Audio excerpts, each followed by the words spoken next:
Ah, petite musique d'ambiance, c'est parce que je voulais juste vous le dire, c'est mon fils qui l'a fait. Il m'a dit, maman, je te fais ta petite musique d'entrée. Ah, parfait, ça va m'aider.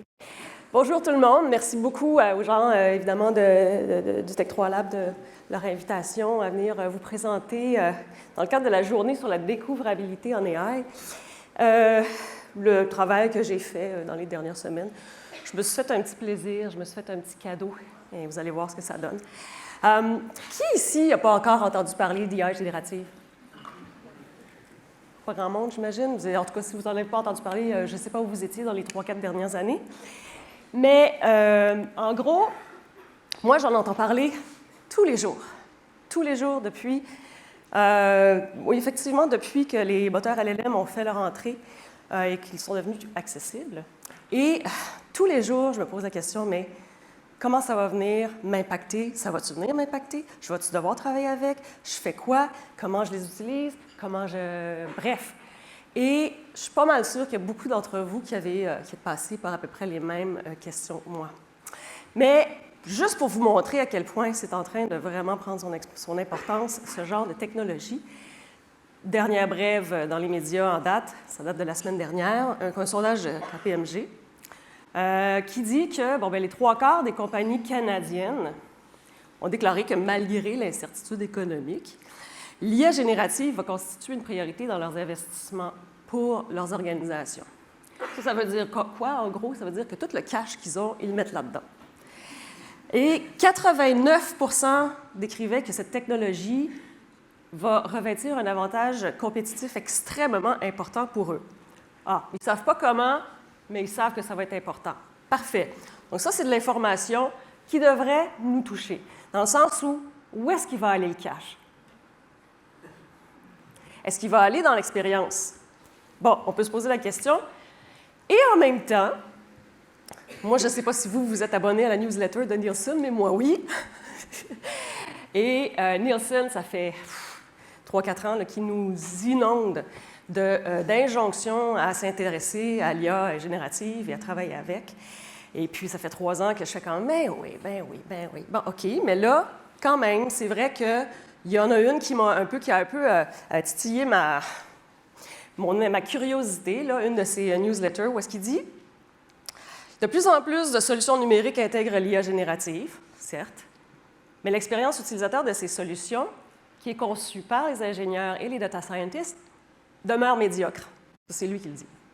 Demeure médiocre. Je m'excuse s'il y a des data scientists parmi vous. La recherche en UX sur le sujet de l'IA est encore trop timide et ne sort pas assez des sentiers battus de UI traditionnels. Les professionnels auraient dû s'impliquer, il y a déjà 2-3 ans de ça, pour développer l'agenda de l'UX en IA. Et il dit, s'ils ne le font pas là, ils risquent de perdre leur place à la table pour développer vraiment l'agenda de l'IA générative et pour assurer de bonnes expériences à leurs utilisateurs. Donc ça, c'est Nielsen. De l'autre côté, pour bien enfoncer le clou, il y a Ethan Mollick aussi, qui a une autre newsletter sur le sujet, qui nous dit qu'il faut absolument que les gens montent en compétences sur l'IA, à tous les niveaux, dans toutes les entreprises. Puis il dit pour les UXers, je fais un peu une paraphrase, là, mais pour les UXers, ça veut dire quoi? Ça veut dire qu'il faut qu'on expérimente intensivement l'IA dans nos propres processus de travail, dans nos propres tâches que nous exécutons au jour le jour, avant de pouvoir savoir comment développer les cas d'utilisation et les concevoir pour les produits des entreprises dans lesquelles on travaille. Donc ça, c'est ce qu'ils disent. Puis là, moi, j'ai lu ça. Là, ça a fait son petit chemin dans ma tête. J'étais en train de me dire, Caroline, on est où, là? On est-tu en train de manquer le bateau, le train, whatever? Il y a comme une espèce d'élément d'urgence qui m'est venu. Puis, eux, ils disent, il faut monter en compétences rapidement. Oui, mais d'accord, mais est-ce qu'on manque vraiment de compétences, nous, dans le domaine du UX en général? Est-ce qu'on est vraiment largué ou c'est vraiment une perception que je me suis forgée en lisant les articles que j'ai lus? Fait que c'est là que je vous dis que je me suis fait un cadeau. Je me suis dit, pourquoi tu ne vas pas parler à tes collègues, à tes confrères, tes consoeurs, dans le domaine pour leur demander où ils en sont, pour leur demander est-ce qu'ils utilisent l'IA générative dans leur travail? Qu'est-ce qu'ils utilisent? Quels outils? Pour quel cas d'utilisation? Avec quels résultats? Puis après, si on pousse un petit peu plus loin, OK, bien, si les résultats sont tangibles, s'ils sont intéressants, est-ce que c'est en train de venir changer leur façon de travailler? Est-ce que c'est en train de venir changer leur modus operandi, mais aussi leur processus? Puis ça, c'était toutes des questions que je me posais. Donc, je suis simplement partie parler à du monde. Fait que je suis allée rencontrer, à travers une série d'entretiens, rien de très scientifique, là, je m'excuse, les gens, là, les PhD ici, là. C'est juste des entretiens où j'ai parlé à des gens, puis je leur ai posé un certain nombre de questions, comme je vous dis, sur un certain nombre de dimensions qui m'intéressaient. Alors, qui j'ai rencontré? Bon, vous allez comprendre une chose ici, c'est que j'ai anonymisé mes résultats pour la simple raison qu'il y a certaines personnes qui m'ont dit « Ouais, mais là, ce que je te dis là, je ne suis pas supposée te le dire parce que nous, la politique relative à l'IA générative dans notre entreprise est assez stricte. Fait que ce serait bien si tu ne disais pas que j'ai dit ça. » Je me suis dit « OK, parfait, on va tout anonymiser, comme ça, au moins, il n'y aura pas de problème, puis je ne me ferai pas reprendre par quelqu'un parce que j'ai donné de l'information qui n'était pas souhaitable. » Alors, j'ai parlé à 12 personnes, et d'ailleurs, il y en a certains d'entre eux et d'entre elles qui sont ici aujourd'hui, et je voulais vraiment vous remercier de votre temps et de toute l'information que vous avez gentiment voulu me donner. C'était vraiment des rencontres épatantes. Moi, je suis vraiment impressionnée par les gens à qui j'ai parlé. Donc, bon, diversité, ces gens-là du point de vue de l'expérience, de la spécialisation, c'est-à-dire que je voulais des gens qui étaient plutôt orientés recherche, des gens qui étaient plutôt généralistes. J'ai cherché à rencontrer des gens qui étaient vraiment orientés strictement design, conception, mais il s'avère que les gens à qui j'ai parlé, finalement, font aussi de la recherche dans le cadre de la conception, donc je les appelais des généralistes. Une certaine diversité dans la langue qui était parlée aussi. J'avais des anglophones, des francophones. Et puis, je voulais aussi voir des gens de très, très petites entreprises jusqu'à très grandes entreprises. Donc, comme vous pouvez voir, ça va de 2 employés à 80 000. Donc, on a eu un peu de diversité. Pour ce qui est de l'expérience, bien, comme je vous disais, profil généraliste versus recherche, la moyenne des années d'expérience pour les généralistes était de 12 ans. Un petit peu plus pour les gens de la recherche, c'est parce que j'ai vraiment un outsider là, qui vient augmenter vraiment complètement la moyenne. Mais qu'est-ce que vous voulez? Je pense que c'était quand même important aussi que je considère les gens un peu plus seniors dans mes rencontres. Pour ce qui est de la capacité, ça m'a amusé de faire ça. Bon, c'était simplement pour montrer que dans les grandes entreprises, le ratio capacité UX versus capacité totale n'est pas très élevé encore. On a du chemin à faire. OK. Donc, les questions que j'ai posées quand j'ai discuté avec les gens, c'était quel outil utilisez-vous relativement à l'IA générative dans le cadre de votre travail? Quels sont les cas d'utilisation? Pourquoi, finalement, vous utilisez l'IA? Quels sont les résultats tangibles que vous avez pu observer? Quelles sont les limitations de l'IA, toujours en UX, pas dans le cadre général global? Et quels sont les impacts potentiels sur la pratique du métier, sur le métier UX? Pardon. Bon, alors pour les outils, et je fais un parallèle ici, d'ailleurs, je ne sais pas s'il y en a qui l'ont déjà vu, mais Nielsen a fait, toujours Nielsen, il a fait un sondage, je pense que c'était en mars dernier, où il demandait aux professionnels du UX un certain nombre de questions, notamment s'ils utilisaient l'IA générative, quels outils ils utilisaient, et la présentation que j'ai adoptée, c'est exactement la même que dans l'article de Nielsen. Ça me faisait rire de faire ça. La seule chose, c'est que moi, j'avais 12 personnes, lui, il en avait 160 à peu près, 158. Donc, un certain nombre d'outils supplémentaires, évidemment, dans son inventaire. Moi, les gens m'ont mentionné l'utilisation de 22 outils. À l'intérieur de ces outils-là, je les distingue en 2 groupes. Les outils génériques, on va dire, c'est-à-dire qui peuvent servir à une flopée de cas d'utilisation qui ne sont pas spécifiques au métier UX, puis les outils spécifiques au métier UX. Donc, on a, pour les nommer, on a Dovetail, Figma, FigJam, Miro et Condense. Condense, je ne sais pas s'il y a des gens qui utilisent Condense.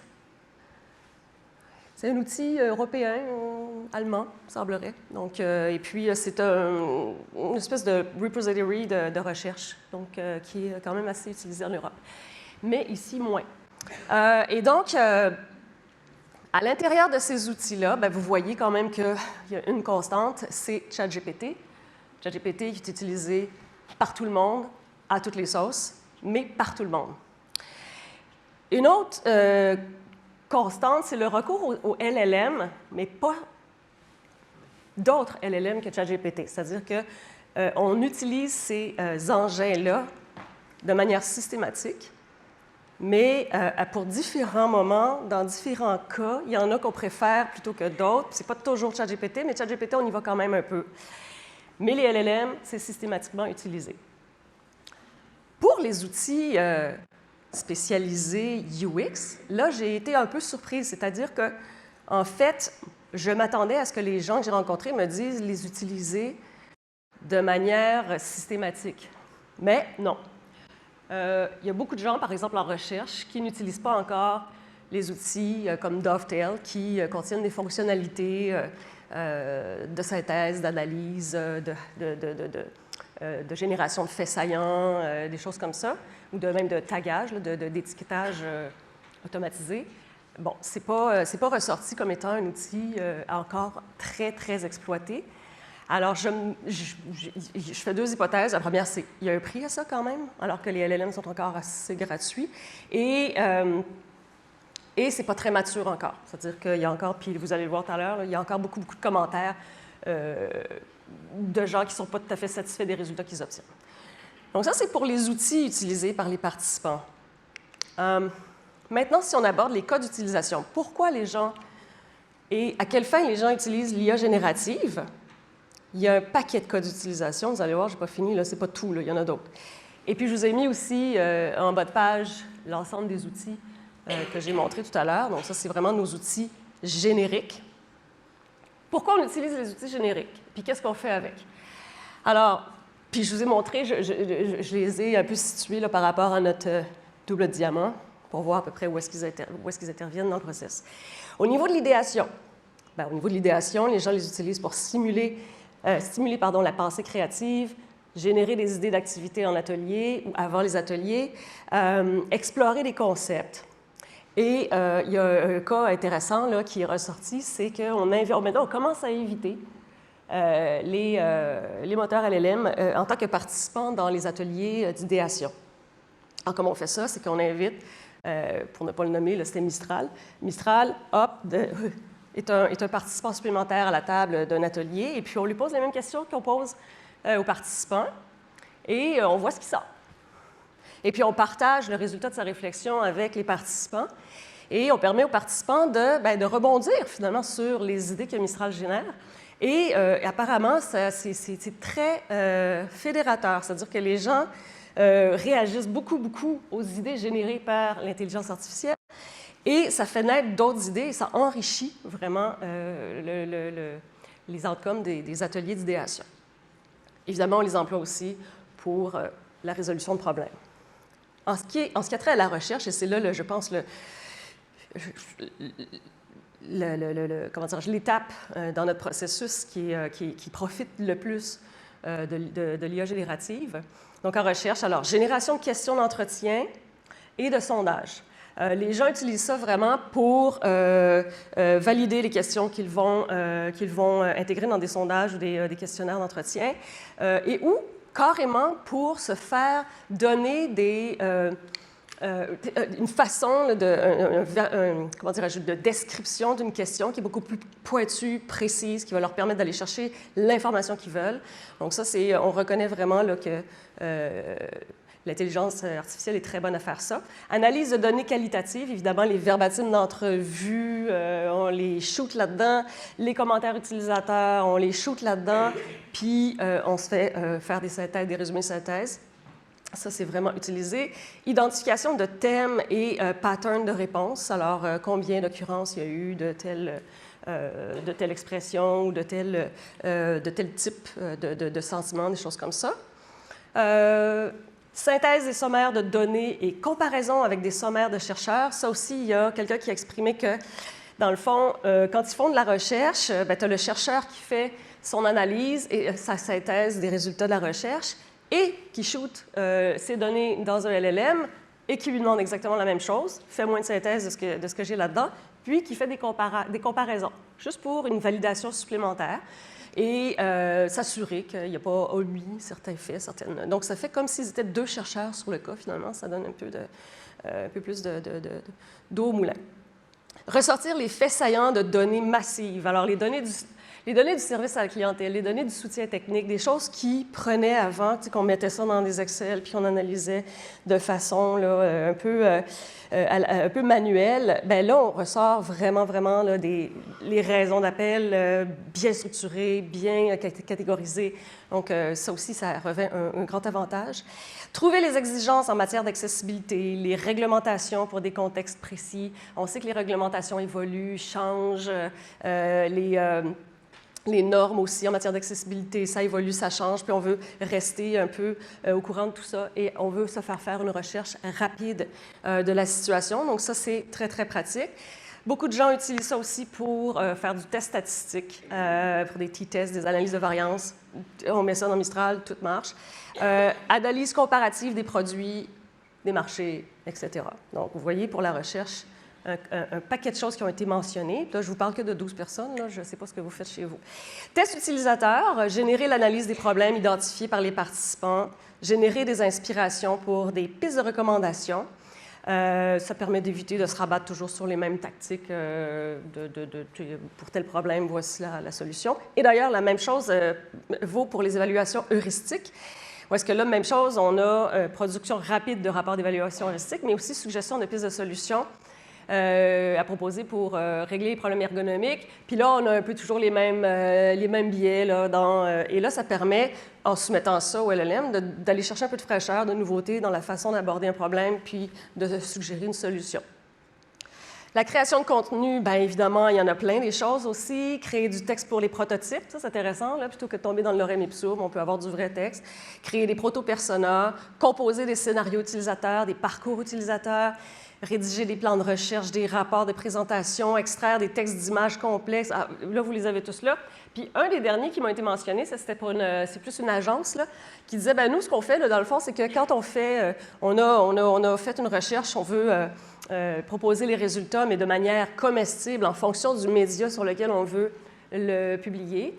Bien là, on fait une transcription YouTube, on prend une transcription YouTube de quelque chose, puis là, on shoot ça dans un autre logiciel en lui disant, bien voilà, est-ce que tu peux me proposer un petit post pour LinkedIn, s'il te plaît, qui serait lisible en 10 secondes. Et ça se fait mais dans la matière de quelques secondes aussi. Donc ça, c'est des cas qui ont été mentionnés. Je ne vous lirai pas, parce qu'on n'a pas le temps, tous les commentaires que les gens m'ont faits. Et ceux qui me les ont faits, je vais vous envoyer la présentation, comme ça vous pourrez vous reconnaître. Mais quelque part, c'est intéressant. C'est vraiment des tranches de vie dans la vie des professionnels, dans leur vie de tous les jours, de comment ils ont découvert les avantages de l'IA générative, comment ils ont pensé à l'exploiter pour leurs besoins. Et souvent, ça se fait par sérendipité, c'est-à-dire que, tu sais, OK, j'y shoot les données du service à la clientèle, puis on verra bien qu'est-ce qui va arriver. Puis, oh, tabarnouche, OK, ce qui est ressorti, c'était vraiment intéressant. Donc là, je vais lui donner un autre cas d'utilisation. Je vais m'engager plus encore avec cet outil. Donc là, bon, on l'utilise pour la recherche quanti. Donc ça permet ça ouvre un peu une porte sur la recherche quanti. Ça facilite la collecte de données, par exemple, de questions ouvertes dans des sondages et l'analyse des données des questions ouvertes dans les sondages. Évaluation heuristique, même chose. Qu'est-ce que j'ai dit? J'ai dit les ateliers d'idéation. Ça, je vous en ai parlé, que Mistral devient comme une espèce de participant du workshop. Test d'utilisabilité en tandem avec les solutions de vidéo, transcription et tagage. On peut ensuite envoyer les résultats à ChatGPT et lui demander de faire un résumé, finalement, des apprentissages d'une entrevue. Analytique, je vous en ai parlé, les tests statistiques, la recherche exploratoire aussi, faire là, des recherches sur des logiciels. Par exemple, je veux savoir, je veux intégrer une solution de recueil de feedback dans ma solution. C'est quoi les solutions qui existent pour le recueil de feedback utilisateur? Je ne les connais pas. Je demande à ChatGPT, fais-moi une table avec tous les logiciels de recueil de feedback par prix, puis éventuellement, si tu peux me donner une petite évaluation de ce qu'ils font, de leurs cas d'utilisation principaux, ça va m'aider. Ça, c'est quelque chose... Là, la personne, elle m'a dit, il m'a généré ça en 10 secondes. Ça y aurait pris 2h30 à faire ça, fait qu'on a un petit gain d'efficience ici. Autre cas d'utilisation encore avec les outils génériques, puis j'ai fini après. Réflexion stratégique, donc création de modèles personnalisés pour servir de coach ou d'assistant. Alors, il y a des gens qui commencent à utiliser ChatGPT 4o, donc dans son modèle conversationnel, et commencent à se faire un peu des dialogues avec l'intelligence, où est-ce qu'ils peuvent finalement commencer à avoir des réflexions qui les emmènent ailleurs. Donc ça commence à naître. C'est une personne qui m'a mentionné ça, mais j'ai trouvé que c'était intéressant. D'autres moyens d'intégrer l'IA dans le travail aussi, la génération de questions d'entrevue d'embauche. Par exemple, quand on est gestionnaire, ça peut aider. Imaginez des tests aussi, des tests d'embauche pour des designers juniors. Tu sais, des fois, on est un peu à court d'idées, qu'est-ce que je vais lui demander de faire? Là? Bon, ça peut aider. Extraction des exigences d'appels d'offres. Ça, c'est quelqu'un qui m'a mentionné. Je trouve ça très intéressant pour ceux et celles qui répondent aux appels d'offres. Quand on sait qu'ils ont à peu près 150 pages, tu peux demander à ChatGPT, peux-tu me sortir? C'est quoi, là, les trucs que je dois remplir puis que je dois faire? Tâches de gestion diverses, qu'on ne dépense, blabla. Générer des textes de blog sur la base d'idées synthèses qu'on donne. Hop, il peut nous générer un texte. Communication et collaboration, mais on a rédaction de courriel, préparation de réunions d'atelier, évidemment, la base, facilitation de la communication avec les parties prenantes, partage ad hoc de la connaissance sur les utilisateurs. Ah, ça c'est intéressant. Ça, c'est vraiment quelque chose que j'ai appris aussi. C'est qu'il y a un participant qui m'a dit, nous autres, on a Dovetail, puis toute la donnée qu'on a sur nos utilisateurs est dans Dovetail. Les insights sont toutes là, mais personne n'y va. Tu sais, on voudrait que les PO, on voudrait que les PM, on voudrait que les développeurs même aillent voir la recherche qu'on a faite et les résultats qu'on en a tirés, mais personne n'y va. Fait que là, il nous est venu l'idée de mettre tout ça dans Notebook LM et de dire aux gens, bien, vous avez une question sur nos personas, vous avez une question sur tel test utilisateur, blablabla, ou bien carrément vous posez une question sur tel feature dans tel produit, si on l'a évalué, si on ne l'a pas. Allez dans Notebook LM, vous allez avoir la réponse. Donc, ça devient vraiment une espèce de moteur de recherche interne sur la recherche et ça permet un partage ad hoc de la connaissance sur les utilisateurs qu'ils ont, ce participant-là, dans son entreprise, ils ont jugé assez prometteur. Ils veulent essayer de mettre ça en place là, de manière un peu plus coordonnée. Donc, même chose, commentaires des gens, je vous ai expliqué tout ça. Maintenant, si on passe aux outils spécifiques. Alors là, il y a un petit peu moins de cas d'utilisation, comme vous pouvez voir, mais il y en a. Mais c'est des cas d'utilisation qui sont vraiment relatifs aux fonctionnalités qui ont été ajoutées dans ces outils-là. Et avec, comme je vous disais tantôt, avec les limitations que les gens m'ont décrites, puis je vais y revenir plus tard. Alors, qu'est-ce qu'on a? On a FigJam Miro, donc planification et organisation d'ateliers, de réunions, collaboration, brainstorming, idéation, génération d'idées. Bon. Alors, puis là, je pense que le principal qui est ressorti, c'est vraiment la catégorisation des données, des tris de cartes, là, pas des tris de cartes, pardon, des tris de notes, des post-it qu'on génère. Et la création de modèles d'ateliers aussi, ça peut aider à créer des modèles d'ateliers un peu plus originaux. Look back, Dovetail et Condense, donc traduction et transcription d'entrevues. Génération de faits saillants, donc les highlights et insights qu'on connaît dans Dovetail. Et l'extraction de faits saillants sous forme vidéo et audio. Donc ça, c'est ce qui est le plus utilisé, le plus exploité. Puis pour ce qui est de Figma, on en a-tu entendu parler de Figma? Puis c'est Figma AI. Génération de flux de navigation, génération d'interface avec une fonctionnalité qui s'appelle First Draft. C'est tout ce que les gens m'ont mentionné. Donc, je pense qu'il y a comme... Je ne sais pas si c'est un déni volontaire, puis je ne veux pas y toucher, puis je ne veux pas y aller, ou si c'est que la découvrabilité n'est pas là, dans le sens où c'est pas engageant, c'est pas simple à mettre en pratique, je ne sais pas. Mais les faits sont là. Donc, même chose, encore une fois, des commentaires de mes valeureux participants sur les différentes applications de ces outils-là. Et passons maintenant aux résultats tangibles de l'IA générative. Donc, je ne sais pas si vous avez vu, moi, ça me choque, ça. Moi, je suis gauchère. Qu'est-ce que le robot? Le robot a une main droite avec son bras gauche. C'est insultant pour les gauchers. Donc, il y a quand même quelques gains à ressortir de l'IA générative dans la pratique UX. Bien sûr, le premier truc qui est venu quand les gens m'en ont parlé, c'est « ouais, c'est sûr, ça m'aide à aller plus vite ». OK, parfait. Donc, gain de temps, très bien. Puis après ça, on pourrait parler de la qualité, là. Mais gain de temps. Ressenti, surtout pour les consultants, parce que le contexte des consultants, bien évidemment, c'est un contexte où il y a des contraintes de temps. Donc, on veut fournir le plus pour son client dans le moins de temps possible. Donc, je pense que ça, c'est vraiment quelque chose à ne pas négliger. Amélioration de la productivité. Ça, c'est, et là, je vais juste dans mes notes, si vous me permettez, juste pour ne pas dire de bêtises. Donc, les outils d'IA facilitent la catégorisation des données, comme les sticky notes là, que je mentionnais. Ils aident à organiser les idées, ce qui rend les sessions de brainstorming beaucoup plus efficaces. La pertinence aussi des données collectées, ça c'est plus au point de vue du fait que les engins LLM permettent de suggérer des questions pour les entrevues qui sont plus claires, plus précises, plus concises, moins ambiguës. Donc ça va enrichir tout le processus de recherche et permettre d'aller chercher des données beaucoup plus pertinentes. Quantitative et facilitée, ça c'est sûr que là, encore une fois, ça revient à ce que je vous disais tout à l'heure sur le potentiel qu'on a à effectuer des recherches à grande échelle en générant des résumés de grandes quantités de données qui va nous offrir une vision beaucoup plus riche et diversifiée des besoins utilisateurs. Amélioration de la communication conceptuelle, bien là, c'est sûr que là, on utilise aussi l'IA, puis je l'ai un petit peu moins, j'en ai un peu moins parlé, mais c'est quand même là.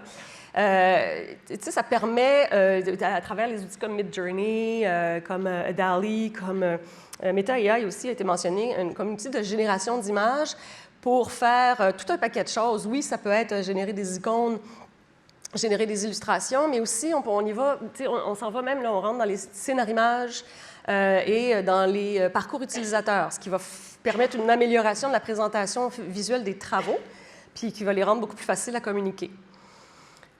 L'accélération des rapports, évidemment, l'accélération des rapports, c'est probablement le truc le plus important là, qui a été mentionné.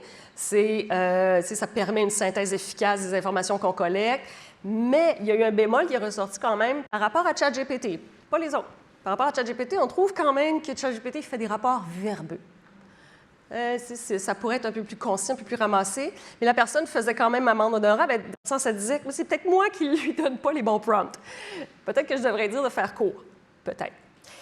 Et le dernier, l'équilibre entre la technologie et la créativité, dans le fond, c'est que ça devient, l'IA générative n'est pas nécessairement considérée, plus on rentre dans les affaires philosophiques, les gens n'en parlent pas comme un outil, ils commencent à m'en parler comme un collaborateur. Fait que là, ça devient un collaborateur avec lequel on interagit et qui permet de augmenter notre créativité. Donc, vraiment, là, il y a un oomph, là. La seule chose que les gens m'ont dit par rapport à ça, par contre, c'est qu'il ne faut surtout jamais se reposer uniquement sur elle et qu'il y a un travail critique, une réflexion humaine qui demeure essentielle de notre côté. Limitation de l'IA générative dans sa proposition actuelle. Évidemment, j'ai parlé à des gens de UX. Donc, beaucoup de choses que les gens m'ont dit à travers ça qu'ils reprochent à l'IA générative. Alors, je vais y aller très rapidement. Combien il me reste de temps? 0. Mais non! OK, très rapidement. Donc, les limitations, vous les voyez là. Il y en a un paquet. Voilà. Donc, encore un autre paquet, puis encore un autre paquet. Je suis désolée. Donc, mais en gros, là, vous allez voir là, pas mal de commentaires où est-ce que les gens disent que tout reste à faire, rien n'est mature, que c'est un peu le Far West dans ces outils-là, évidemment, mais il faut qu'ils apprennent tranquillement à monter en maturité. Le sentiment global des gens, puis je ne vais pas m'arrêter là, je présume, bien que je n'ai absolument pas terminé, mais c'est que, dans le fond, l'analyse des sentiments exprimés par les participants révèle plusieurs catégories de sentiments. C'est sûr, on le voit comme un outil très puissant qui peut améliorer l'efficience, ça c'est définitif, mais aussi une menace potentielle pour la créativité et pour l'intégrité aussi du travail en UX.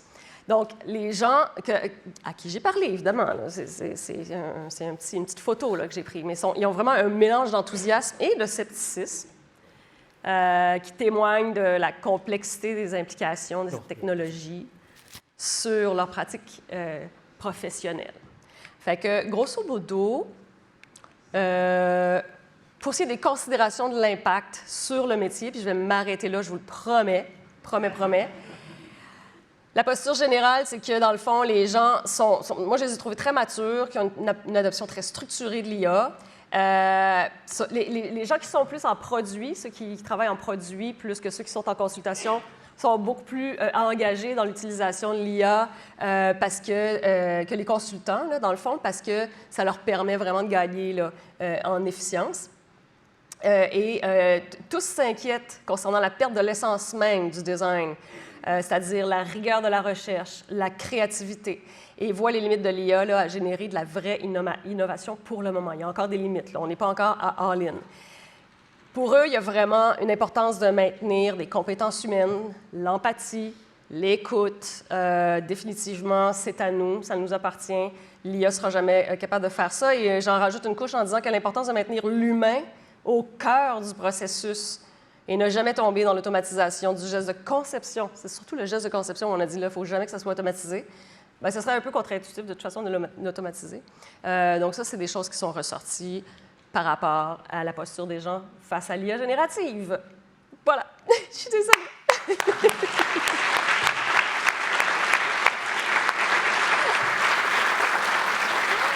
Merci Christelle pour cette très grande présentation. Comme vous en doutez, il n'y aura pas de questions. Je pense que Christelle a utilisé tout son temps disponible pour tout ça. Merci Christelle. Je viendrai me voir au café. Merci.